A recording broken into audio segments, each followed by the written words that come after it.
എല്ലാവരും ഓഡീഷൻ പങ്കെടുത്തപ്പോൾ ഞാനും ഒരു കൈ നോക്കാം എന്ന രീതിക്ക് പങ്കെടുത്തു.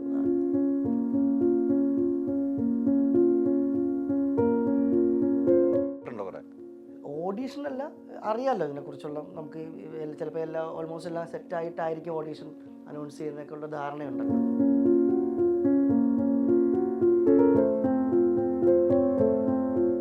ഒരു ഭാഗ്യമാണ് അല്ലേ? അതെ, ആ ഒരു ഭാഗ്യം ഇവിടം വരെ എത്തിച്ചിരിക്കുന്നു അല്ലേ?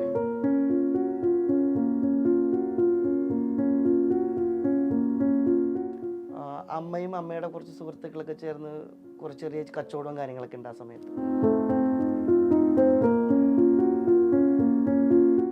എൻ്റെ വളരെ കുട്ടിക്കാലം മുതൽ കളിയാക്കലുകളും ഈ പറഞ്ഞ കുറ്റം പറച്ചിലുകളും ഒഴിവാക്കലുകളൊക്കെ കിട്ടി തുടങ്ങിയ ഒരാളാണ് ഞാൻ. അതാണ് അപ്പാന് ചേർത്ത് ക്യാരൻ ഇല്ലാതെ അഭിനയിക്കൂല എന്ന് പറഞ്ഞൊരു വാർത്ത, ഫസ്റ്റ് വാർത്ത വന്നു. മനസ്സിലായില്ലേ?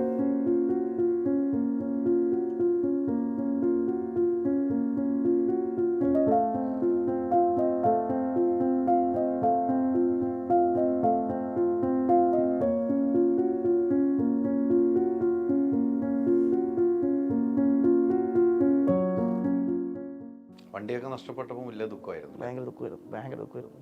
ഒന്ന് പുറത്തേക്ക് പോകാൻ.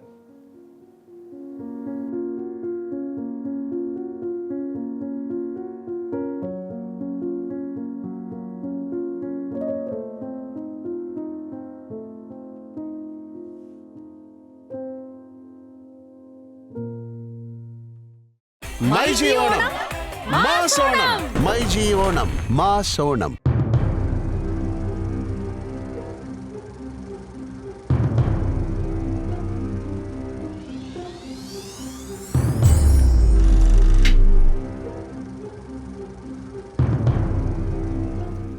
നമസ്കാരം. സിനിമയല്ല ജീവിതം ഈ പ്രോഗ്രാമിലേക്ക് സ്വാഗതം.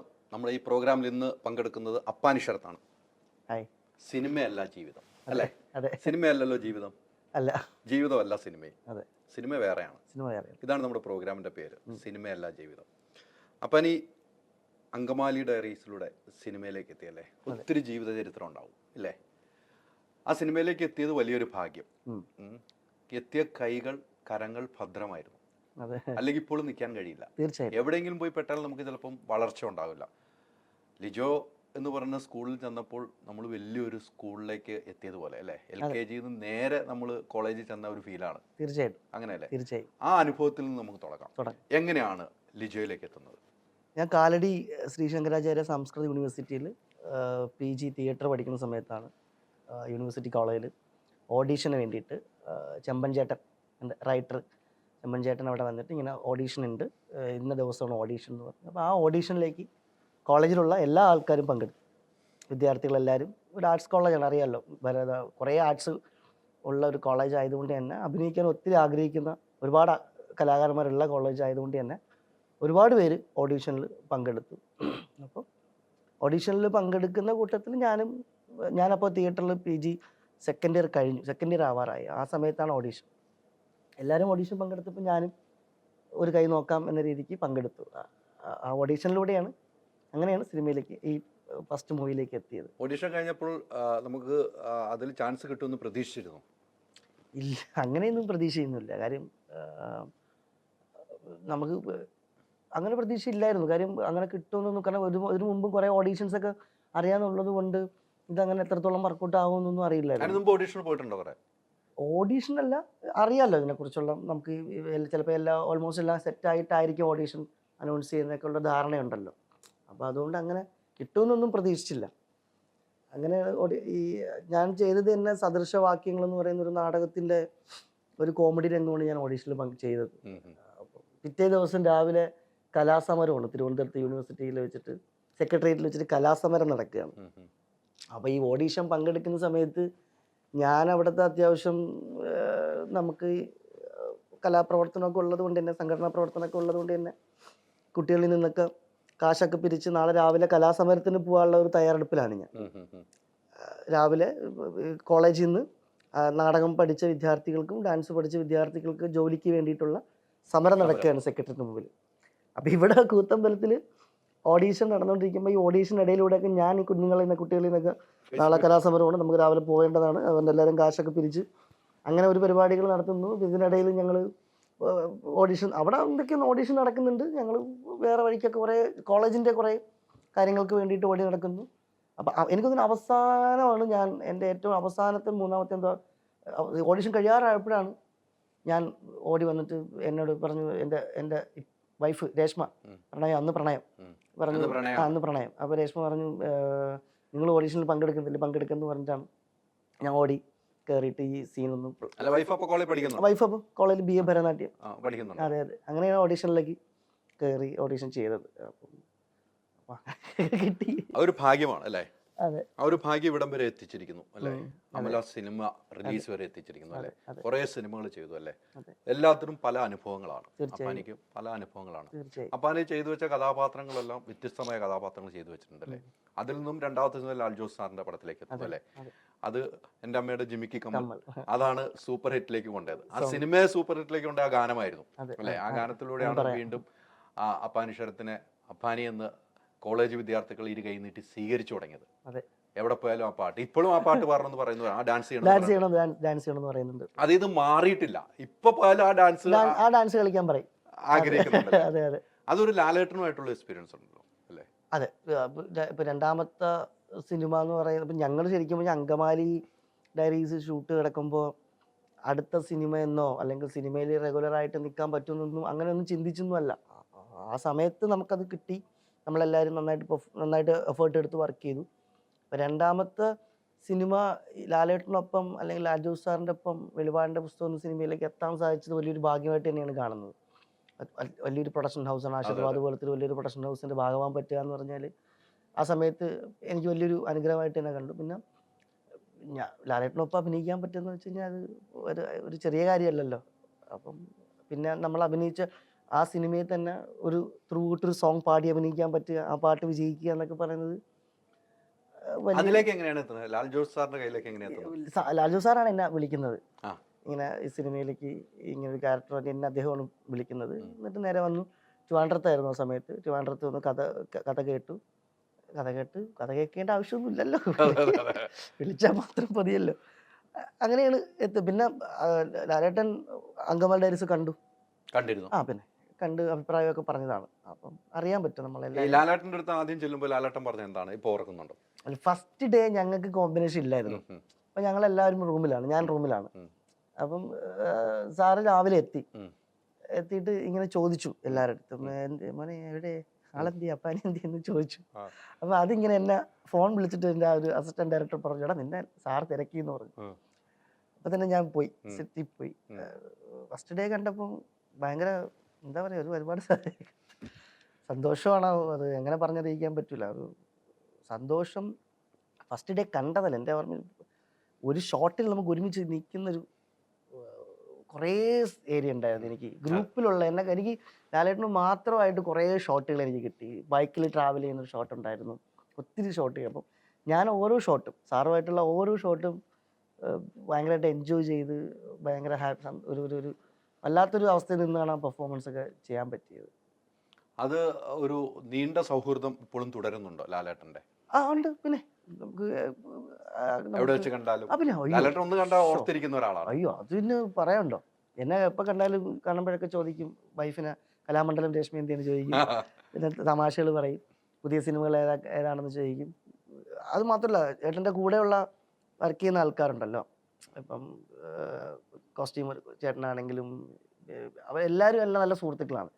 ഇപ്പം അനിൽ സാർ ചേട്ടനാണെങ്കിലും എല്ലാവരും നല്ല ഏറ്റവും നമ്മളൊരു അനിയനെ പോലെ കാണുന്ന ആൾക്കാരാണ്. അപ്പം എവിടെ വെച്ച് കണ്ടാലും മോനെന്ന് വെച്ച് സ്നേഹിക്കുകയും സംസാരിക്കുകയൊക്കെ ചെയ്യും.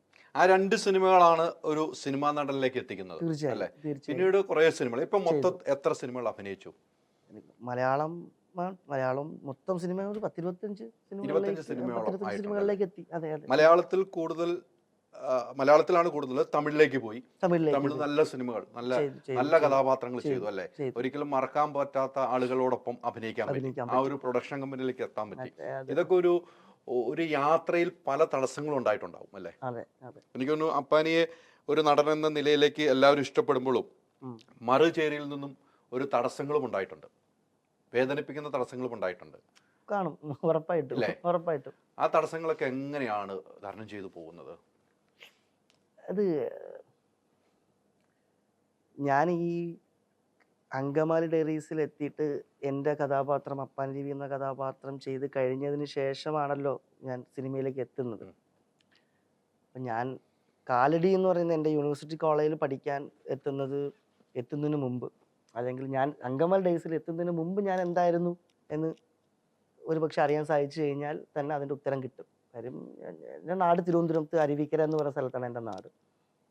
അപ്പോൾ അവിടെ നിന്ന് മലയാള സിനിമ എന്ന് പറയുന്ന ഒരു പ്ലാറ്റ്ഫോമിലേക്ക് അല്ലെങ്കിൽ ഒരു ഇൻഡസ്ട്രിയിലേക്ക് എത്തുക എന്ന് പറയുന്നത് അതൊരു ചെറിയ കാര്യമല്ല. കാര്യം എന്നെ സംബന്ധിച്ച് എനിക്ക് ആരും തന്നെ എൻ്റെ ഫാമിലിയിലോ അല്ലെങ്കിൽ എൻ്റെ സുഹൃത്തുക്കളിലോ തന്നെ ആരും ഇത് പറഞ്ഞു തരാനോ അങ്ങനെ സപ്പോർട്ട് ചെയ്യാനൊന്നും ആരുമില്ലായിരുന്നു. അച്ഛനൊക്കെ സാധാരണ കൂലിപ്പണിക്കാരാണ്, സാധാരണ ജോലികളിൽ ജീവിക്കുന്ന ആൾക്കാരാണ്. അപ്പോൾ അവിടെ ഞാൻ എങ്ങനെ ആയി എന്നുള്ളതാണ് ഇതിൻ്റെ എൻ്റെ വീടിൻ്റെ തൊട്ടടുത്ത് എൻ്റെ കലാമന്ദിരം എന്ന് പറയുന്ന ഒരു നാടക സമിതി ഉണ്ടായിരുന്നു. അപ്പോൾ അവിടെയുള്ള ഒരു ടീച്ചറുണ്ട്, ടീച്ചറിന് ഞാൻ വിളിക്കുന്നതാണ്, കാരണം ടീച്ചറാണ് എന്നെ അക്ഷരം എഴുതിപ്പിച്ചത്. അപ്പോൾ അന്ന് മുതൽ ഞാൻ ടീച്ചർ എന്നെ വിളിക്കുന്നത്. ടീച്ചറാണ് എന്നെ ട്യൂഷൻ പഠിപ്പിക്കുന്നതും, ടീച്ചറാണ് എൻ്റെ എല്ലാ കാര്യങ്ങളും നോക്കിയിരുന്നത്. ടീച്ചറിൻ്റെ അവിടെ ആ വീടെന്ന് പറയുന്നത് ഒരു ട്യൂട്ടോറിയൽ കോളേജാണ്. അവിടെ നാടകം പഠിപ്പിക്കാറുണ്ട്, പാട്ട് പഠിപ്പിക്കാറുണ്ട്, ഡാൻസ് പഠിപ്പിക്കാറുണ്ട്, എല്ലാം ചെയ്യാറുള്ള ഒരു ഇൻസ്റ്റിറ്റ്യൂട്ടും കൂടിയാണത്. നാട്ടും പ്രദേശമാണ് പക്ക. അപ്പോൾ ഞങ്ങളുടെ നാടെന്ന് വെച്ച് കഴിഞ്ഞാൽ വഴിയെ പോണ ചേട്ടന്മാർ നാടൻ പാട്ട് പാടിക്കൊണ്ടേ പോവുള്ളൂ, പാട്ട് പാടിക്കൊണ്ടേ പോവുള്ളൂ. എല്ലാവരുടെ ഉള്ളിലും ഒരു കലാവാസന ഉണ്ട്. അപ്പം ഞാൻ വളരെ ചെറുപ്പത്തിൽ ഇവിടെ വന്ന് പെട്ടത് കൊണ്ട് തന്നെ എൻ്റെ കുട്ടിക്കാലം മുതൽ ഞാൻ കാണുന്നതെല്ലാം ഈ പറഞ്ഞ നാടകത്തിൻ്റെ റിഹേഴ്സലുകളും ലൈറ്റും കർട്ടനും ബ്ലാക്ക് ബോക്സും അല്ലെങ്കിൽ സ്റ്റേജുകളൊക്കെ തന്നെയാണ് ഞാൻ എൻ്റെ വളരെ കുഞ്ഞുനാൾ മുതൽ കണ്ടുവരുന്നത്. അപ്പോൾ അച്ഛന് ഇടയ്ക്ക് ഈ സൗണ്ട്സിൻ്റെ വർക്കുണ്ട്, ഈ സ്റ്റേജുകളിലൊക്കെ സൗണ്ട്സ് വയ്ക്കുന്ന വർക്കുണ്ട്. അപ്പോൾ അച്ഛൻ എന്നെ കൊണ്ടുപോകും സ്റ്റേജിൻ്റെ സൈഡിൽ കൊണ്ടിരുത്തും. അപ്പം അന്ന് പന്തളം ബാലഞ്ചേട്ടൻ്റെ ഗാനമേളയും പല പല പ്രൊഫഷണൽ നാടകങ്ങളും തിരുമല ചന്ദ്രൻ ചേട്ടൻ്റെ മിംസ് പരേഡൊക്കെ ഇങ്ങനെ കണ്ട് നമ്മളിങ്ങനെ സ്റ്റേജ് അന്ന് ആസ്വദിക്കാറുണ്ടായിരുന്നു. അപ്പം പലപ്പോഴും ചിന്തിച്ചിട്ടുണ്ട് ഈ സ്റ്റേജിലോട്ടൊന്ന് കയറി പെർഫോം ചെയ്യണം എന്നുള്ളത് ഭയങ്കര ആഗ്രഹമായിരുന്നു. ആദ്യമായിട്ട് എനിക്ക് തോന്നുന്നു ഞാൻ 2ാം ക്ലാസ്സിലോ 2ാം ക്ലാസ്സിലോ പഠിക്കുമ്പോഴാണ് ആദ്യമായിട്ട് മോണോ ആക്ട് അവതരിപ്പിക്കുന്നത്. എൻ്റെ ആദ്യത്തെ ഐറ്റം മോണോ ആക്റ്റാണ്. അത് 3rd പ്രൈസ് ആയിരുന്നു.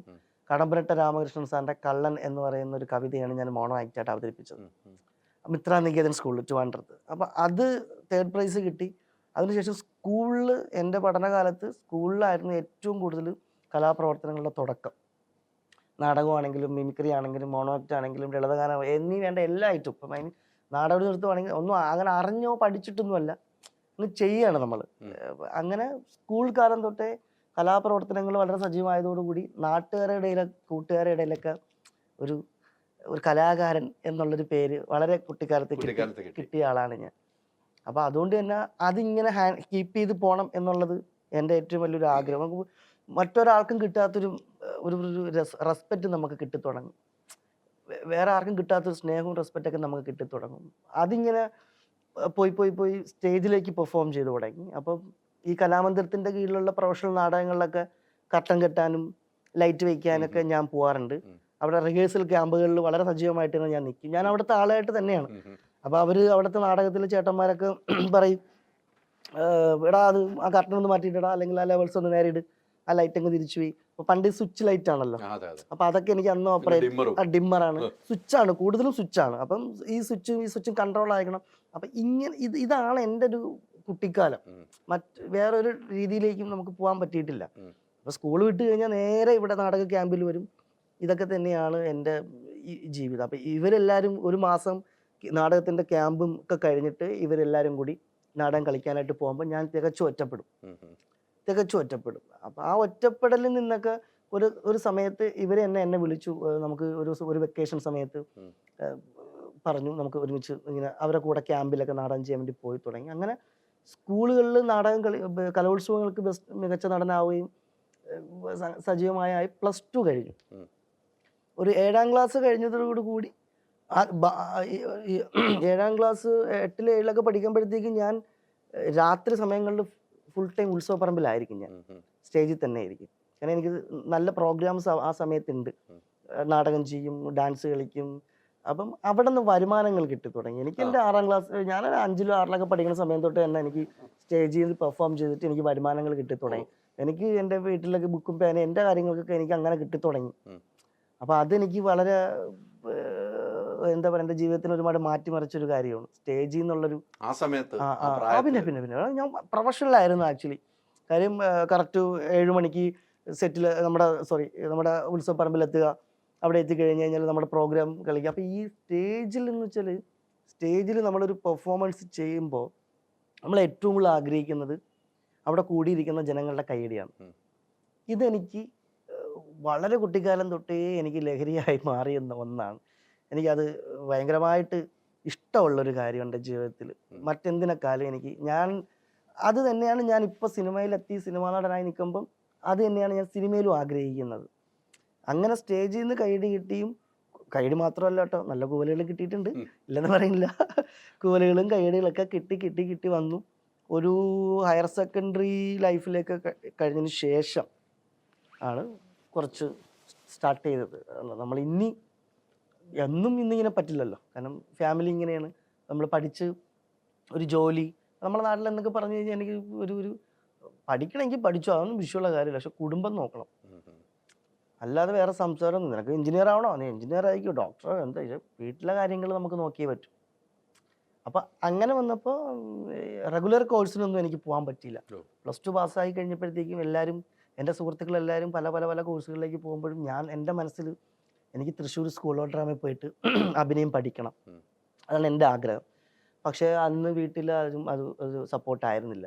കാരണം സപ്പോർട്ട് ആയിരുന്നില്ല എന്ന് പറയാൻ കാരണം അങ്ങനത്തെ ഒരു സാഹചര്യമാണ് ഇരുന്നത്. അഭിനയം പഠിക്കാൻ പോവാന്ന് പറഞ്ഞാൽ ജോലിയോ ഒന്നും അറിയില്ലല്ലോ, നമ്മുടെ സ്വന്തം കാലിൽ നിൽക്കണമല്ലോ. പക്ഷെ ഞാൻ വളരെ പ്ലാനോട് കൂടി +2 പാസ്സായതിനു ശേഷം ഞാൻ ജോലിക്കിറങ്ങി. എല്ലാ ജോലിക്കും പോകും, ഇന്ന ജോലിയൊന്നുമില്ല, എല്ലാ ജോലിക്കും പോകും. ജോലിക്ക് പോയി കിട്ടുന്ന കാശ് ഞാൻ വീട്ടിൽ കൊടുക്കും. എന്നിട്ട് രാത്രി മാത്രം എൻ്റെ സ്വപ്നത്തിൻ്റെ പുറകെ പോകും. ഞാൻ രാത്രി എൻ്റെ നാടകവും ഞാൻ എൻ്റെ കലാപ്രവർത്തനങ്ങൾ കൂടുതലും രാത്രികളിൽ സജീവമായിട്ട് സ്റ്റേജുകളിൽ പെർഫോം ചെയ്യുകയും ചെയ്യും. പകൽ ഞാൻ ഇതുപോലെയുള്ള പെയിൻറ്റിങ്ങിൻ്റെ ജോലി, അങ്ങനെ പല ക്ലീനിങ്ങിൻ്റെ ജോലി, അങ്ങനെ എല്ലാ ജോലികൾക്കും പോകും. ഇതിനിടയിൽ ഞാൻ ഡിഗ്രി എടുത്തു. ഇതിനിടയിൽ കറസ്പോണ്ടായിട്ട് ഡിഗ്രി എടുത്തു. ഡിഗ്രി എടുക്കുന്ന അതിനുശേഷം ഈ പറഞ്ഞ പോലെ നമുക്ക് കറക്റ്റ് റെഗുലറായിട്ട് നാടകം മാത്രമായിട്ട് പോകാൻ പറ്റില്ലല്ലോ, എല്ലാ ദിവസവും നാടകം കാണില്ലല്ലോ. നാടകം ഇല്ലാത്ത സമയങ്ങളിൽ മറ്റെന്തെങ്കിലും ജോലിക്ക് പോകും. അപ്പോഴൊന്നും സിനിമയില്ല മനസ്സിൽ. സത്യമായിട്ട് അങ്ങനെ ജീവിച്ച് പോകണമെന്നേ ഉള്ളൂ. ഇന്നെങ്ങനെ പോകണം, നാളത്തെ ലോൺ എങ്ങനെ അടയ്ക്കണം, ഇന്നത്തെ കാര്യം എങ്ങനെ കടന്നു പോകണമെന്ന് മാത്രമേ ഉള്ളൂ. അല്ലാതെ സിനിമ നടനാവണം എന്നുള്ള, കാരണം സ്വപ്നങ്ങൾക്കൊക്കെ ഭയങ്കര അതിരുള്ളൊരു സ്ഥലമായിരുന്നു അവിടെ. നമ്മൾ ആ പ്രദേശം അങ്ങനെയാണ് നമ്മുടെ ഫാമിലി ചുറ്റുപാടൊക്കെ. ചിന്തിക്കാൻ പോലും പറ്റൂല. ഞാനെപ്പോഴും ഇവിടെ എത്തി നിൽക്കുമ്പോൾ എപ്പോഴും ആലോചിക്കാറുണ്ട്, അത് ചെറിയൊരു എളുപ്പമുള്ള പരിപാടി ആയിരുന്നില്ല ഇവിടെ എത്തുക എന്നുള്ള കാര്യം. അപ്പം അങ്ങനെ റെഗുലറായി ഈ നാടകങ്ങൾ ചെയ്തും ജോലി ചെയ്തും കുടുംബം നോക്കിയും നാടകം ചെയ്തും കുടുംബം നോക്കി. ഇതിനിടയിൽ സ്കൂളിലും കോളേജുകളിലൊക്കെ കുട്ടികളെ നാടകം പഠിപ്പിക്കാൻ പോയി തുടങ്ങി. അപ്പോൾ ഈ കുട്ടിക്കാലം മുതൽ നാടകം ചെയ്തുകൊണ്ട് തന്നെ ആ നാട്ടിലുള്ളയും അല്ലെങ്കിൽ തിരുവനന്തപുരത്തുള്ള എല്ലാ നാടക പ്രവർത്തകർക്കും നമ്മളെ അറിയാം. അപ്പം എങ്ങനെയെങ്കിലുമൊക്കെ കറങ്ങി തിരിഞ്ഞ് വർക്ക് വരും. അറ്റ്ലീസ്റ്റ് മേക്കപ്പോ ആർട്ടോ കോസ്റ്റ്യൂം ചെയ്യാനോ എന്തെങ്കിലുമൊക്കെ വർക്ക് വരും. ഒരു മാസത്തിൽ എന്തെങ്കിലും നാടകം ഇല്ലെങ്കിൽ പോലും, സീസൺ ഇല്ലെങ്കിൽ പോലും എന്തെങ്കിലുമൊക്കെ വർക്ക് വരും. കലാപരമായിട്ട് തന്നെ എന്തെങ്കിലുമൊക്കെ വർക്ക് വരും. അതിൽ സജീവമായിട്ട് അങ്ങ് പോവും. അപ്പം അതിനിടയിൽ കാവാലൻ സാറിൻ്റെ കൂടെ നാടക ക്യാമ്പിൽ വർക്ക് ചെയ്തു. സോപാനത്തിലുണ്ടായിരുന്നു കുറേ നാൾ, അഭിനയിലുണ്ടായിരുന്നു കുറേ നാൾ, രഘുത്തമൻ മാഷിൻ്റെ കൂടെ കുറേ നാളുണ്ടായിരുന്നു. സ്വന്തമായിട്ട് നാടക ട്രൂപ്പ് ഉണ്ടാക്കി കുറേ നാൾ നാടകം ചെയ്തു. സ്വന്തമായിട്ട് മിമിക്സ് ട്രൂപ്പ് ഉണ്ടായിരുന്നു. അപ്പം ഇതെല്ലാം ഈ സിനിമയിൽ എത്താനായിട്ടോ അല്ലെങ്കിൽ നടനാവാനായിട്ടൊന്നും അല്ലല്ല. അങ്ങനെയല്ല, നമ്മൾ അതായി പോയതാണ് ആക്ച്വലി. ഇനി വേറെ ഒന്നിലേക്കും ചിന്തിക്കാനോ വേറെ ഒന്നിലേക്കും പറ്റില്ല. അതിലൊരു വലിയൊരു ഉദാഹരണം ഒക്കെ ഇത് പറയാൻ പാടണമെന്നറിയില്ല. എൻ്റെ നാട്ടിൽ ഞാനൊരു പരിപാടി, എൻ്റെ സ്വന്തമായിട്ട്, ഞാൻ പറഞ്ഞില്ല നേരത്തെ ഒരു മിമിക്സ് ട്രൂപ്പ് ഉണ്ടായിരുന്നു പറഞ്ഞില്ല, ഒരു പ്രൊഫഷണൽ മിമിക്സ് ട്രൂപ്പ് ഉണ്ടായിരുന്നു എനിക്ക്. അപ്പം ആ നാട്ടിൽ മിമിക്സ് ട്രൂപ്പിൻ്റെ ഫസ്റ്റ് പ്രോഗ്രാം ഞാൻ ചെയ്യാണ്. ആ നാട്ടിലെ ദേവീക്ഷേത്രത്തിൽ, അവിടുത്തെ ഡാം അരുവിക്കര എന്ന് പറയുമ്പോൾ ഏറ്റവും പ്രശസ്തമായ അരുവിക്കര ഡാമാണ്. ഈ ഡാമിൻ്റെ പക്കത്തിരുന്ന് പാറപ്പുറത്തൊക്കെ ഇരുന്നിട്ടാണ് എൻ്റെ പ്രായത്തിലുള്ള ഒരുപാട് ആൾക്കാരുടെ എൻ്റെയൊക്കെ പ്രണയവും അല്ലെങ്കിൽ ദേഷ്യവും സങ്കടങ്ങളും ആഗ്രഹങ്ങളൊക്കെ പറഞ്ഞു തീർത്തിരുന്നത് അവിടെ ഇരുന്നിട്ടാണ്. അപ്പോൾ അത് എന്നെ സംബന്ധിച്ച് എനിക്ക് ഭയങ്കര ഇമ്പോർട്ടൻ്റ് ആയിട്ടുള്ള സ്ഥലവും കൂടിയാണ്. അവിടെ ആയിരുന്നു ഫസ്റ്റ് ഞങ്ങളുടെ ട്രൂപ്പിൻ്റെ ഫസ്റ്റ് പ്രോഗ്രാം. അപ്പോൾ ആ പ്രോഗ്രാം കയ്യിൽ നിന്ന് പോയി. ആ പ്രോഗ്രാം കയ്യിൽ നിന്ന് വെച്ചാൽ ആ പ്രോഗ്രാം വേണ്ടത്ര രീതി വിചാരിച്ചത്ര രീതിക്ക് എനിക്ക് നന്നായിട്ട് ചെയ്യാൻ കഴിഞ്ഞില്ല. അപ്പോൾ അന്ന് ആ നാട്ടിൽ കൂടിയിരുന്ന നാട്ടുകാരും അല്ലെങ്കിൽ പുറത്തുനിന്ന ആൾക്കാരൊക്കെ ആ പ്രോഗ്രാമിന് ഭയങ്കരമായിട്ട് ഭയങ്കരമായിട്ട് കൂകിയിട്ട് പ്രോഗ്രാം മോശമായതുകൊണ്ടാണ് കേട്ടോ, അല്ലാതെ നല്ലതാണെങ്കിൽ അവരാരും കൂകില്ല. മോശമായതുകൊണ്ട് തന്നെയാണ് കൂകി. അപ്പോൾ അന്ന് അവിടെ സൗണ്ട്സ് വെച്ചത് അച്ഛനാണ്. അപ്പം അച്ഛൻ സ്റ്റേജിൻ്റെ പുറകിൽ വന്നിട്ട് അച്ഛൻ ഭയങ്കരമായിട്ട് തെറിയൊക്കെ പറഞ്ഞിട്ട് ആകെ പ്രശ്നമായി. അച്ഛനൊക്കെ ഇൻസൾട്ടിങ് ആയി. അച്ഛന് മാത്രമല്ല, എൻ്റെ വീട്ടുകാർ, എൻ്റെ കുടുംബക്കാർ എല്ലാവരും വന്ന് പരിപാടി കാണാൻ ഉണ്ടായിരുന്നു. അപ്പം ഞാനന്ന് ആ സ്റ്റേജിൽ നിന്നിട്ട് ഒത്തിരി കരഞ്ഞു. സ്റ്റേജിൽ നിന്ന് ഒത്തിരി കരഞ്ഞിട്ട് അന്ന് എൻ്റെ റൂമിലാണ് ഞാൻ ഈ ലൈറ്റും, അന്ന് എനിക്ക് സ്വന്തമായിട്ട് ലൈറ്റ്സ് ഒക്കെ ഉണ്ട്, സ്റ്റേജിൽ കെട്ടുന്ന ലൈറ്റ്സും കർട്ടനൊക്കെ സ്വന്തമായിട്ടുണ്ട്. അതെല്ലാം ഇങ്ങനെ മടക്കി വെച്ചിട്ട് ഞാൻ ഇങ്ങനെ ഭയങ്കരമായിട്ട് കരഞ്ഞു. അപ്പോൾ അപ്പോഴും അപ്പുറത്തെ റൂമിൽ നിന്ന് ഇങ്ങനെ അശരീരി കേട്ടോണ്ടിരിപ്പുണ്ട്, അച്ഛൻ്റെയൊക്കെ വർത്തമാനങ്ങളൊക്കെ ഇങ്ങനെ കേൾക്കുന്നുണ്ട്. അന്ന് രാത്രി ഞാൻ വിചാരിച്ചു ഇത് നിർത്താം, ഇനി ഇതൊന്നും വേണ്ട, ഇനി മര്യാദയ്ക്ക് എന്തെങ്കിലും, പെങ്ങളൊക്കെ വളർന്നു വരികയാണ്, എന്തെങ്കിലും ജോലിക്കൊക്കെ പോയി കുടുംബമൊക്കെ നോക്കി അങ്ങനെ പോവാം. പക്ഷെ അവിടെയും എന്നെ അനുവദിച്ചില്ല, അവിടെയും പറ്റിയില്ല. അവിടെ നിന്നും നമ്മൾ എഴുന്നേറ്റു വീണ്ടും ഓടി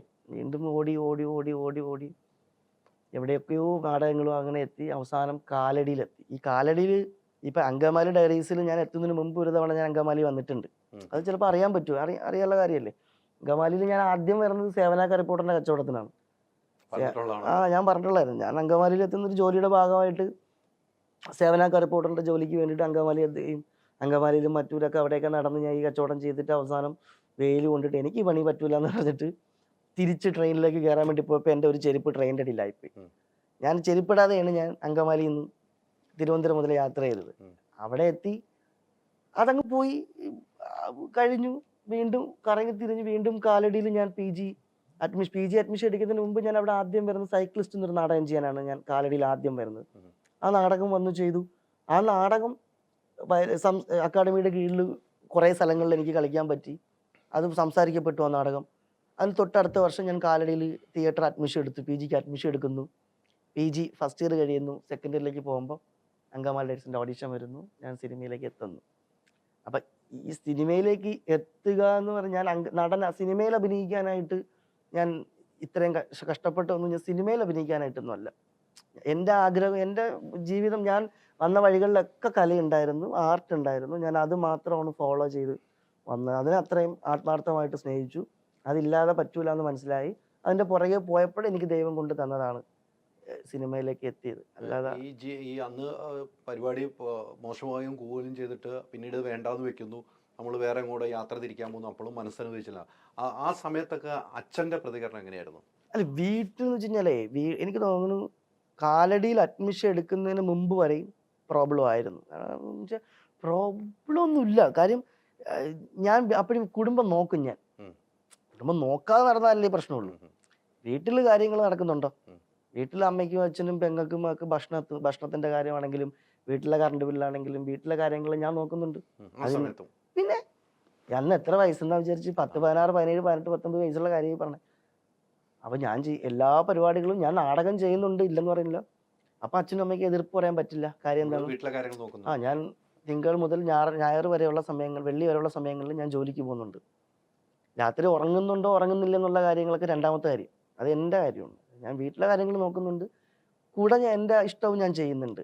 അപ്പം തടസ്സങ്ങൾ ഇഷ്ടം പോലെ ഉണ്ടായിട്ടുണ്ട്. എനിക്ക് എന്നെ പരിപാടിക്കൊന്നും വിടാതൊക്കെ നിന്നിട്ടുണ്ട്. പക്ഷെ അവർക്ക് തന്നെ അത് മനസ്സിലായി, എൻ്റെ ഇഷ്ടം ഇതാണ്, ഞാൻ ഇതിലേക്കേ പോകുള്ളൂ എന്ന് മനസ്സിലായി. പക്ഷെ അച്ഛന് ഭയങ്കര വിഷമം വരുന്ന കാര്യം, ഇവൻ എന്തായി തീരും, ഇവൻ പിന്നെ അമ്മയ്ക്ക് പിന്നെയും കുഴപ്പമില്ല, അമ്മ സ്നേഹം മാത്രം. അച്ഛന് ഭയങ്കര ടെൻഷനായിരുന്നു. ഇവൻ ഇങ്ങനെ പോയി കഴിഞ്ഞാൽ എവിടെ ചെന്നെത്തും, ഇവനൊരു ലൈഫ് വേണ്ടേ, ഒരു ജീവിതം വേണ്ടേ എന്നൊക്കെ എപ്പോഴും ചിന്തിക്കും അച്ഛൻ. അപ്പം ആ ചിന്തയാണ് അച്ഛന് തടസ്സമായിട്ട് മാറുന്നത്. അല്ലാതെ അച്ഛൻ എന്നോട് എന്നിലെ കലാകാരനെ ഇഷ്ടമല്ലാത്തത് കൊണ്ടല്ല. അച്ഛൻ പല സ്ഥലങ്ങളിലും ഞാൻ കണ്ടിട്ടുണ്ട്, അച്ഛൻ വിളിച്ചൊക്കെ എൻ്റെ നാടകം പറഞ്ഞൊക്കെ ഞാൻ കണ്ടിട്ടുണ്ട്. പിന്നെ അതൊക്കെ ചെയ്യും ആള്. മറ്റുള്ളവരുടെ കൂട്ടുകാരുടെയൊക്കെ ഇരുന്നിട്ട് അച്ഛൻ നാടകത്തിന്റെ കാര്യങ്ങളൊക്കെ പറഞ്ഞൊക്കെ ഞാൻ കേട്ടിട്ടുണ്ട്. എൻ്റെ മുമ്പിലാണെന്നും പറയും. അത് എപ്പോഴും വെച്ചാൽ കുറച്ച് പ്രായം, നമ്മളൊരു മെച്യൂർഡ് ആയതിനു ശേഷമാണ് ഈ തടസ്സങ്ങൾ വരുന്നത്. ഞാനൊന്നും പോകാൻ പറ്റൂല. കാരണം ഈ തെരുവ് നാടകങ്ങൾ കളിച്ചു തുടങ്ങുന്ന സമയത്ത് നമ്മൾ ഈ റോട്ടിൽ വെയിലത്ത് നിന്ന് തെരുവ് നാടകം കളിക്കണക്കുമ്പോൾ അച്ഛനൊക്കെ കണ്ടു കഴിഞ്ഞാൽ അവരെ വെയിലത്തും ഒക്കെ പണിയെടുത്ത് ജീവിച്ചു വന്ന ആളാണ്. അപ്പം നമ്മളെങ്കിലും കറങ്ങണ കസേരയിൽ ഇരുന്ന് ശമ്പളം വാങ്ങണമെന്ന് ആഗ്രഹിക്കുന്ന ആൾക്കാരല്ലേ. അപ്പം നമ്മളും അതേപോലെ വെയിലത്ത് നിന്നിട്ട് ഈ പറഞ്ഞ പോലെ അന്ന് ഈ നാട്ടുകാർ കൂവിയപ്പോഴും അച്ഛന് നാട്ടുകാർ കൂവിയതിലല്ല സങ്കടം. ഞാനവിടെ നിന്ന് ഇത്രയും അവൻ കഷ്ടപ്പെട്ട് ഇത്രയും ഉറക്കമില്ലാതെ കഷ്ടപ്പെട്ട് ഇവൻ ബൈക്ക് വരെ കൊണ്ട് പണയം വെച്ചിട്ടാണ് അന്ന് ആ ട്രൂപ്പ് ഇറക്കണേ ഞാൻ. എന്നിട്ട് എൻ്റെ അമ്മ രാത്രിയും പകലൊന്നും ഇല്ലാതെ അടുക്കള പണി എടുത്തിട്ട് വീട്ടിൽ പണിയെടുത്ത് നമ്മൾ ഫുഡൊക്കെ വീട്ടിൽ നിന്ന് തന്നെ ഉണ്ടാക്കിക്കൊണ്ടാണ് ഈ മിമിക്രി ക്യാമ്പിലേക്ക് ഞാൻ കൊണ്ടു കൊടുക്കുന്നത്. അപ്പൊ ഇതെല്ലാം ഇവരെ മനസ്സിലൂടെ ഓടൂലേ. പിന്നെ ഉറപ്പായിട്ടും എൻ്റെ ചെറുക്കൻ ഇത്രയും ഉറക്കമില്ലാതെ അവൻ 24 hours അവന് വേണ്ടി പണിയെടുത്തിട്ട് നാട്ടുകാരെല്ലാവരും മുമ്പിൽ അവൻ ഒന്നും അല്ലാത്തവനായിട്ട് നിന്നില്ലേ. ആ ഒരു വിഷമം കൊണ്ടാണ് അന്ന് അവരങ്ങനെ എന്നെ ഒരുപാട് ചീത്ത പറയും വഴക്ക് പറയും ചെയ്തത്. പക്ഷേ നമ്മൾ അവിടെ നിന്ന് നിന്നില്ല. ഞാൻ അത് നമ്മളെ ഇപ്പൊ പറയൂലേ ഏട്ടാ ഈ പാഷൻ എന്നൊക്കെ പറയില്ലേ, അതെൻ്റെ പാഷനാണ്. പാഷൻ അങ്ങനെയല്ല, ആ വാക്കൊന്നും എനിക്ക് ഉപയോഗിക്കാൻ പറ്റില്ല. കാര്യം എൻ്റെ ജീവിതം അങ്ങനെയായിരുന്നു. എൻ്റെ ജീവിതത്തിലൊരു ഭാഗമായിരുന്നു ഇതെല്ലാം. ഞാനത് ഇന്നത് നേടാൻ വേണ്ടി ചെയ്തതൊന്നുമല്ല. നമുക്ക് ഇത് മാത്രമായിരുന്നു എൻ്റെ ഒരു. ഇപ്പോൾ കലോത്സവങ്ങളാകുമ്പോൾ ഞാൻ സ്കൂൾ കലോത്സവങ്ങളിൽ കുട്ടികളാകുമ്പോൾ മൈമ പഠിപ്പിക്കാൻ പോകും, മൈമിനെ മേക്കപ്പ് ചെയ്യാൻ വേണ്ടി പോകും, സ്കിറ്റ് പഠിപ്പിക്കാൻ പോകും, കോമ്പറ്റീഷൻ ഇറക്കും ഞാൻ. അങ്ങനെ ഉള്ളൊരു ആളായിരുന്നു ഞാൻ. പിന്നെ എങ്ങനെയോ കാലടിയിൽ PG പഠിക്കാൻ എത്തി, കറക്റ്റ് സിനിമയിലേക്ക് എത്തി എന്നുള്ളതാണ്. അത് എല്ലാ തടസ്സങ്ങളും മറികടന്നാണ് എത്തിയത്. അതെ അതെ. അപ്പൊ ഇതെല്ലാം കഴിഞ്ഞ് വന്നത് കൊണ്ട് എനിക്ക് പിന്നെ ഓൾറെഡി ഞാൻ എൻ്റെ വളരെ കുട്ടിക്കാലം മുതൽ കളിയാക്കലുകളും ഈ പറഞ്ഞ കുറ്റം പറച്ചിലുകളും ഒഴിവാക്കലുകളൊക്കെ കിട്ടി തുടങ്ങിയ ഒരാളാണ് ഞാൻ, വീട്ടിൽ നിന്നും പുറത്തുനിന്നും നാട്ടിൽ നിന്നൊക്കെ. അപ്പൊ അതുകൊണ്ട് എനിക്കത് വലിയൊരു പ്രശ്നമല്ല. എനിക്ക് എന്നെ അത് ബാധിക്കില്ല. എനിക്കതൊന്നും ഞാൻ തരണം ചെയ്ത് പോകാനുള്ളൊരു മനസ്സുണ്ട്. എന്നാലും ഇടയ്ക്കൊക്കെ ഒന്നിങ്ങനെ ആലോചിക്കും, നമ്മളിവിടം വരെ എത്തി, ഇനിയും എന്താണ് വീണ്ടും വീണ്ടും നമ്മളെ ജീവിതത്തിൽ ഇങ്ങനെ തടസ്സങ്ങളും പ്രശ്നങ്ങളൊക്കെ വരുന്നത്. പ്രശ്നങ്ങളൊന്നുമല്ല, ചേട്ടൻ നേരത്തെ പറഞ്ഞ പോലത്തെ പ്രശ്നങ്ങൾ ഇതാണ് ഇങ്ങനെ വരുന്നത് എന്നൊക്കെ ചിന്തിക്കാറുണ്ട്. പക്ഷെ എന്നാൽ അതിനൊന്നും ഡെസ്പ് ആവാറില്ല. കാര്യം ഇവിടെ വരെ എത്തിയില്ലേ. എവിടെയോ നിന്ന ഞാൻ, എവിടെയോ എവിടെയോ അരുവിക്കര എന്ന് പറയുന്ന സ്ഥലം അറിയാമല്ലോ, അങ്ങറ്റത്തെ സ്ഥലമാണ്. അവിടെ നിന്ന് ഇവിടെ എത്തിയില്ലേ, ഇവിടം വരെ എത്തിയില്ല. അപ്പം അത് ഇനിയും ഒരുപാട് കാര്യങ്ങൾ ഞാൻ ചെയ്യാനുണ്ട് എന്ന് എനിക്ക് ഉറപ്പുണ്ട്. അങ്ങനെ പകുതിക്ക് വെച്ചൊന്നും ഇട്ടിട്ട് പോകാനുള്ള അല്ല എൻ്റെ ജീവിതം എന്ന് എനിക്ക്, അല്ലെങ്കിൽ എൻ്റെ അഭിനയ ജീവിതം. സിനിമയിലേക്ക് എത്തിക്കഴിയുമ്പോൾ വെച്ചാൽ എൻ്റെ അങ്കമാലി ഡയറീസിൽ ഞാൻ സിനിമയിൽ എത്തിയ കാര്യമൊക്കെ വീട്ടിൽ പറഞ്ഞെങ്കിൽ പോലും അവർക്കൊന്നും അതിൽ വിശ്വാസമൊന്നും വന്നിട്ടൊന്നും ഇല്ലായിരുന്നു. ഷൂട്ടിങ്ങിൻ്റെ ഷൂട്ട് തുടങ്ങുന്നതിന് ഒരാഴ്ച മുമ്പാണ് എൻ്റെ അമ്മാമ്മ മരിച്ചുപോയി. അമ്മയുടെ അമ്മ എൻ്റെ ജീവിതത്തിൽ ഭയങ്കരമായിട്ട് എന്നെ സപ്പോർട്ട് ചെയ്ത, എന്നെ ഒരുപാട് സ്നേഹിച്ച്, എന്നെ ഇവർ രണ്ടുപേരും മാറി നിന്നാൽ പോലും എന്നെ അമ്മാമ്മയാണ് പണ്ട് സ്കൂളിൽ മത്സരത്തിനൊക്കെ കൊണ്ടുപോകണതും ഒക്കെ ചെയ്യുന്ന അമ്മൂമ്മയാണ് കൊണ്ടുപോകണേ. അപ്പം എനിക്ക് ട്രോഫി കിട്ടുമ്പോഴും സർട്ടിഫിക്കറ്റ് കിട്ടുമ്പോഴും ആദ്യം കൊണ്ട് കാണിക്കുന്നതും അമ്മാമ്മയാണ്. അപ്പം അമ്മാമ്മ മരിച്ച് ഞാൻ കാലടിയിൽ നിന്ന് മരണം അറിഞ്ഞ് ഞാൻ കാലടിയിൽ നിന്ന് ഇവിടെ എത്തി, മരണത്തിൻ്റെ കർമ്മങ്ങളും കാര്യങ്ങളൊക്കെ കഴിഞ്ഞ് പോയി അങ്കമാലിയിലെത്തി. 3 ദിവസം കഴിഞ്ഞപ്പോൾ ഷൂട്ട് തുടങ്ങി. പടത്തിന്റെ ഷൂട്ടിംഗ് സമയത്തൊന്നും അച്ഛനും അമ്മയ്ക്കൊന്നും അറിയില്ല ഇവൻ എന്താണ് ചെയ്യുന്നത്, എവിടെയാണെന്ന് അറിഞ്ഞ അമ്മ ഇങ്ങനെ ഒരു സിനിമയിൽ ചെറിയൊരു വേഷം കിട്ടിയെന്ന് മാത്രം വിശ്വസിക്കൂലെന്നേ. ഇപ്പൊ പോലും എൻ്റെ അമ്മയ്ക്കും അച്ഛനും ഇവ എന്താണ് ചെയ്തുകൊണ്ടിരിക്കുന്നത്, എന്താണ് അവന്റെ സിനിമ, നാളെ എൻ്റെ പടം ഇറങ്ങാൻ പോവുകയാണ് അല്ലെങ്കിൽ അടുത്ത ദിവസങ്ങളിൽ ഇറങ്ങാം, അതൊന്നും അറിയില്ല. അപ്പം ഞാൻ സിനിമ ഇറങ്ങി റിലീസാവുന്നതിൻ്റെ തലേ ദിവസം അച്ഛനെയും അമ്മയെല്ലാം ഞാൻ അങ്കമാലിക്ക് വിളിച്ചു. അങ്കമാലിക്ക് കൊണ്ടുവന്നിട്ട് എൻ്റെ ഒരു സുഹൃത്തിൻ്റെ വീട്ടിൽ നിർത്തി. എന്നിട്ട് ഫസ്റ്റ് ഷോ കാണാനായിട്ട് അങ്കമാലിയിൽ തന്നെ എല്ലാവരെയും കൂടെ ഇരുന്ന് പടം കണ്ടു. അന്നാണ് മനസ്സിലായത് ഞാൻ സിനിമയിൽ അഭിനയിച്ചു എന്ന്. അതിനു മുമ്പ് ഒരു 1.5 ആഴ്ച മുമ്പ് അമ്മയും അമ്മയുടെ കുറച്ച് സുഹൃത്തുക്കളൊക്കെ ചേർന്ന് കുറച്ച് ചെറിയ കച്ചവടവും കാര്യങ്ങളൊക്കെ ഉണ്ട്. ആ സമയത്ത് അങ്ങനെ പോയിക്കൊണ്ടിരിക്കുന്ന സമയത്ത് തമ്പാനൂർ ബസ് സ്റ്റാൻഡിൽ ഓപ്പോസിറ്റ് എൻ്റെ ഒരു ഹോർഡിങ്സ് ഇരിക്കുന്നുണ്ട്. അപ്പൊ ഈ ഹോർഡിങ്സ് കണ്ടിട്ട് അമ്മ എന്നെ വിളിച്ചു. അവിടെ നിന്നുകൊണ്ട് ബസ്സിൽ കയറാൻ നിൽക്കുക. മക്കളേടാ നിന്റെ ഹോർഡിങ് ഒരു ഫോട്ടോ ഇവിടെ വന്നു, നീ എന്നെ അന്ന് ഭയങ്കര ഇതല്ലേ, താടിയൊക്കെ വെച്ച് ലുക്കല്ല. അപ്പൊ ഞാൻ പറഞ്ഞു ഞാൻ തന്നെയാണ്, അതാണ് ഞാൻ പറഞ്ഞില്ലേ ഞാനൊരു സിനിമയിൽ അഭിനയിച്ചു എന്ന് പറഞ്ഞില്ലേ, ആ സിനിമയാണ്, അത് ഇറങ്ങാൻ പോവാണെന്ന് പറഞ്ഞു. അങ്ങനെ അച്ഛനൊക്കെ വന്ന് അങ്കമാലി വെച്ച് അങ്കമാലി ഡയറീസ് കണ്ടു. അച്ഛൻ്റെ അടുത്തിരുന്ന് ഞാൻ പടം കണ്ടേ. പുള്ളി പടം കണ്ടോ എന്ന് എനിക്ക് അറിയില്ല. പുള്ളി ഭയങ്കര ഇമോഷണൽ ആയിരുന്നു. പടം മുഖമൊക്കെ ശ്രദ്ധിച്ചു, മുഖം മാറി കണ്ണൊക്കെ നിറഞ്ഞാണ് അച്ഛനൊക്കെ ഇരുന്നത്.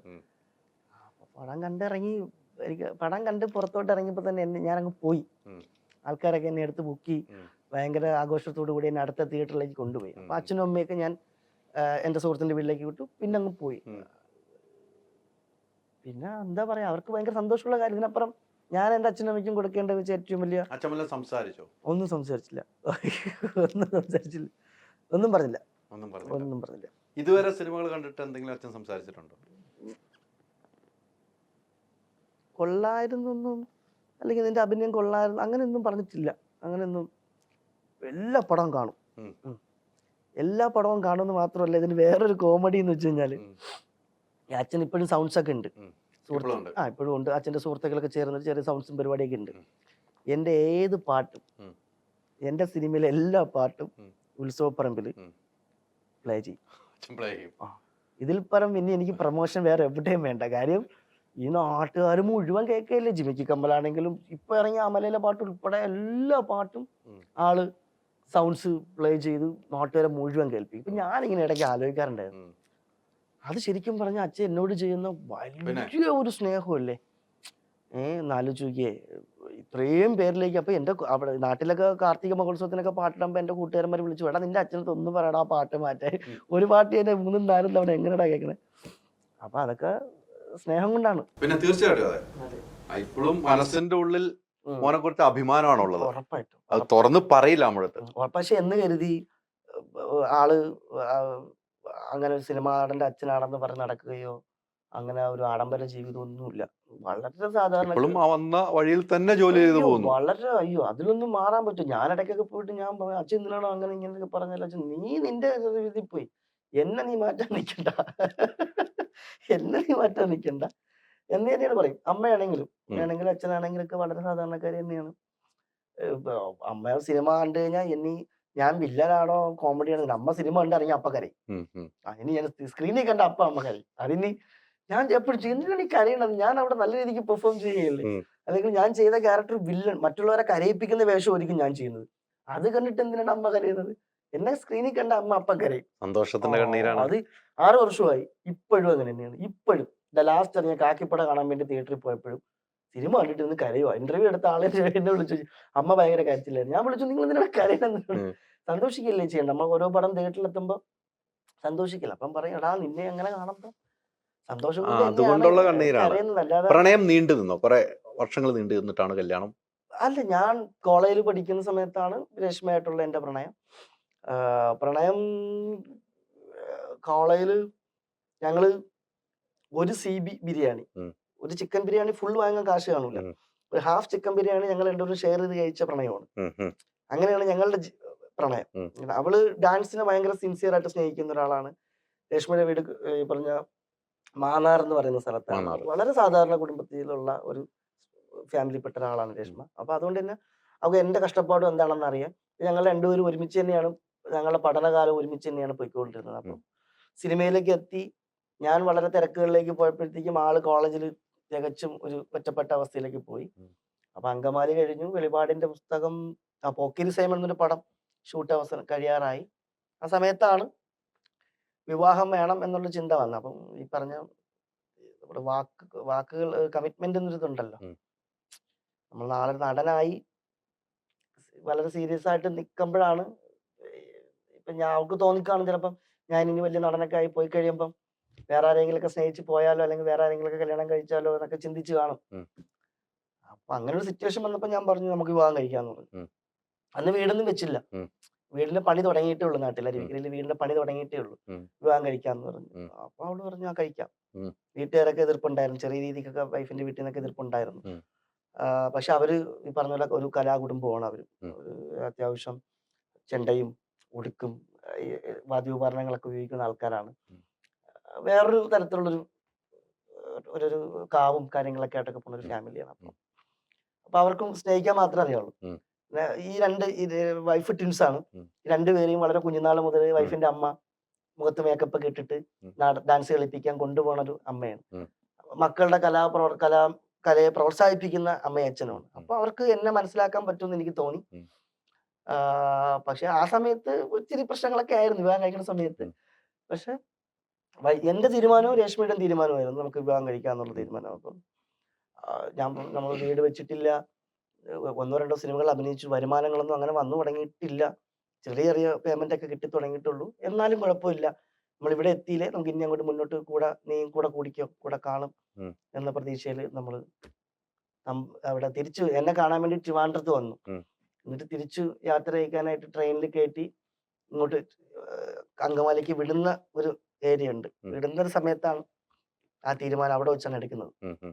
എന്നിട്ട് ഞാൻ പറഞ്ഞു, അവള് പറഞ്ഞു ഞാൻ പോണോന്ന് ചോദിച്ചു. പോണോ, നിങ്ങൾ ഇനി കോളേജിലേക്കൊന്നും വരില്ലെന്ന് എനിക്കറിയാം, ബിസിയിലേക്ക് പോകും.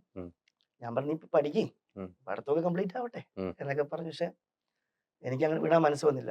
എന്റെ അടുത്ത് വന്നിട്ട് പോയതല്ലേ, അപ്പൊ എനിക്ക് വിടാൻ മനസ്സ് വന്നില്ല. അപ്പൊ പിന്നെ വിചാരിച്ചു കല്യാണം കഴിക്കാന്ന് വിചാരിച്ചു. പിറ്റേ ദിവസം രാവിലെ തന്നെ ആറ്റുകാൽ അമ്പലത്തിൽ വെച്ച് കല്യാണം തന്നെ.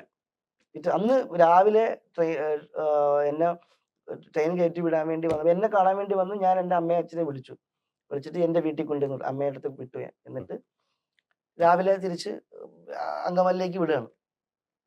അപ്പം വിടാൻ വേണ്ടി നിന്നപ്പോഴാണ് ഇങ്ങനെ പറഞ്ഞത് നമുക്ക് വിവാഹം കഴിക്കാം എന്ന് ഞാൻ പറഞ്ഞു. അപ്പം ശരി കഴിക്കാം. ഞാൻ പറഞ്ഞു ഒന്നും ആയിട്ടില്ല, തുടക്കമാണ്, ചിലപ്പോൾ ഇനി സിനിമയിൽ നിന്നും കണ്ടെന്ന് വരില്ല. അപ്പോൾ എന്നോട് പറഞ്ഞത് വെച്ചാൽ ഞാൻ നിങ്ങളെ സ്നേഹിച്ചത് സിനിമ നടനാവുന്നതിന് മുമ്പല്ലേ, അപ്പൊ പിന്നെ നിങ്ങളെ നടനായതിനു ശേഷം അല്ലല്ലോ, നടനാവുന്നതിന് മുമ്പേ തന്നെ നിങ്ങളെ എനിക്ക് അറിയാമല്ലോ. അങ്ങനെ ആ സമയത്ത് എടുത്തൊരു തീരുമാനം, അങ്ങനെ കല്യാണം കഴിച്ചു. പിറ്റേ ദിവസം തന്നെ എന്തോ നമ്മൾ രണ്ടും അങ്ങോട്ടും ഇങ്ങോട്ടും മനസ്സുകൊണ്ട് എന്നേ നമ്മൾ ഉറപ്പിച്ചു ഇതല്ല.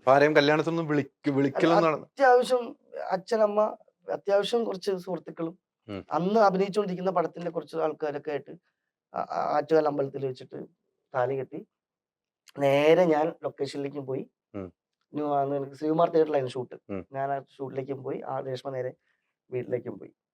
രേഷ്മയുടെ വീട്ടിലേക്ക് അല്ല, എന്റെ വീട്ടിലേക്ക് പോയി. അവിടെ മറ്റേ പ്രശ്നങ്ങൾ ഇങ്ങനെ നടക്കുന്നുണ്ട്. അത് വേറെ അത് ഞാൻ വേറൊരു കാര്യം ചേട്ടാ, ഈ ഫോട്ടോ എടുത്ത് ആരോ ഫേസ്ബുക്കിൽ എന്തോ ഇട്ടു. ഞാൻ അറിയില്ലല്ലോ ഇത് ഇങ്ങനെ അപ്പാൻഷത്തിന്റെ കല്യാണം ഇത്രയും ജനങ്ങൾ ഏറ്റെടുക്കുന്നത് ഞാൻ അറിയുന്നില്ലല്ലോ, അന്ന് എനിക്ക് അറിഞ്ഞൂടല്ലോ. ആ ഫോട്ടോ കണ്ടിട്ടാണ് ഇവരെല്ലാരും അറിഞ്ഞതും പ്രശ്നമായതൊക്കെ. പക്ഷെ എന്നെ ഇഷ്ടമാണ്. അതിന് മുമ്പേ തന്നെ എന്നെ അമ്മയ്ക്ക് അറിയാം, രേഷ്മയുടെ അമ്മയ്ക്ക് അറിയാം, രേഷ്മയുടെ അച്ഛനെ അറിയാം. എല്ലാവർക്കും എന്നെ വലിയ കാര്യമാണ്. വിവാഹം കഴിച്ച കാര്യം എന്നാണ് അറിഞ്ഞത്. പിന്നെ അവരോട് പറഞ്ഞില്ലായിരുന്നു വിവാഹമാണെന്ന്? ഞാൻ പറഞ്ഞു രാത്രി ഞാൻ വിളിച്ചു, ഞാൻ നാളെ രാവിലെ വിവാഹം കഴിക്കാൻ വേണ്ടി പോകണം. അവര് വിശ്വസിച്ചില്ല. പ്രശ്നം അതൊന്നും നടക്കൂലെന്നൊക്കെ പറഞ്ഞു. ഞാൻ ഇല്ല, ഞാൻ തീരുമാനിച്ചു, ഇനിയിപ്പം നമുക്ക് അങ്ങനെ കാത്തിരിക്കാനൊന്നും വേണ്ട, വിവാഹം കഴിക്കാന്ന് പറഞ്ഞു. അങ്ങനെയാണ് വിവാഹം അല്ലേ? പിന്നെയുള്ള യാത്ര കൂടെ ഇപ്പോഴും 6 വർഷമായി. അപ്പൊ എനിക്ക് ഭയങ്കര സങ്കടമായിരുന്നു. ഇവിടെ പഠിത്തം ഇടയ്ക്ക് വെച്ച് നിർത്തി. കുഞ്ഞുങ്ങളൊക്കെ ആയപ്പോ പഠിത്തം നിർത്തി. ആദ്യത്തെ മോള് വന്നപ്പോ തന്നെ പഠിത്തം നിർത്തി. അപ്പൊ അവള് എന്റെ മുഖത്ത് നോക്കി പറഞ്ഞില്ലെങ്കിലും ഞാൻ കാരണം ഒരു കലാകാരി എന്ന് പറഞ്ഞ, ഞാനും ഇതിനപ്പുറം സ്ട്രഗിൾ ചെയ്ത് വന്ന ആളായതുകൊണ്ട് എനിക്കത് ഭയങ്കരമായിട്ട് വിഷമമായിരുന്നു. അതിനുശേഷം അവള് ചിലങ്കൊന്നും കിട്ടിയിട്ടില്ല. അവള് ചിലങ്ക ഒരു സ്ഥലത്ത് മാറ്റി വെച്ചിട്ടുണ്ടായിരുന്നു. അപ്പോഴും അവളുടെ ട്വിൻസ് സിസ്റ്റർ ഡാൻസ് ഒക്കെ ഡിഗ്രി ഒക്കെ കഴിഞ്ഞു. അവളുടെ സുഹൃത്തുക്കളൊക്കെ സ്റ്റേജിൽ പെർഫോമൻസ് ചെയ്തു തുടങ്ങി, ഡാൻസ് ഒക്കെ ചെയ്തു. അപ്പൊ എന്റെ മുമ്പിൽ ഇരുന്നിട്ട് ഡാൻസിന്റെ വീഡിയോ കണ്ടു കഴിഞ്ഞാൽ ഞാൻ വരുമ്പോൾ പെട്ടെന്ന് മാറ്റും. എനിക്കത് മനസ്സിലായി, ആള് ഒരുപാട് ആഗ്രഹിക്കുന്നുണ്ട് ഡാൻസ് പഠിക്കാനായിട്ടെന്ന്. അപ്പൊ മോനും വന്നു ശേഷം ഇപ്പൊ അവള് ഡാൻസ് സെക്കൻഡ് ഇയർ ആണ്. വീണ്ടും അഡ്മിഷൻ എടുത്തു. വീണ്ടും തൃപ്പൂണിത്തുറ RLV കോളേജിൽ BA ഭരതനാട്യത്തിന് വീണ്ടും ഞാൻ അഡ്മിഷൻ എടുത്തു. ഇപ്പം BA ഫസ്റ്റ് ഇയർ കഴിഞ്ഞു. BA സെക്കൻഡ് ഇയർ ആയിട്ട് ഇപ്പൊ അടിപൊളിയായിട്ട് ഡാൻസ് പഠിച്ചുകൊണ്ടിരിക്കുന്നു. അപ്പം ഞാൻ പറഞ്ഞ അവളുടെ ആഗ്രഹങ്ങളും കൂടെ നമ്മൾ മനസ്സിലാക്കി. അവളും കലാകാരിയാണ്. അപ്പം എന്നാൽ മാത്രമേ ഒരു മ്യൂച്വൽ അണ്ടർസ്റ്റാൻഡ് വേണമല്ലോ. അപ്പം കല പഠിക്കുന്നുണ്ട്.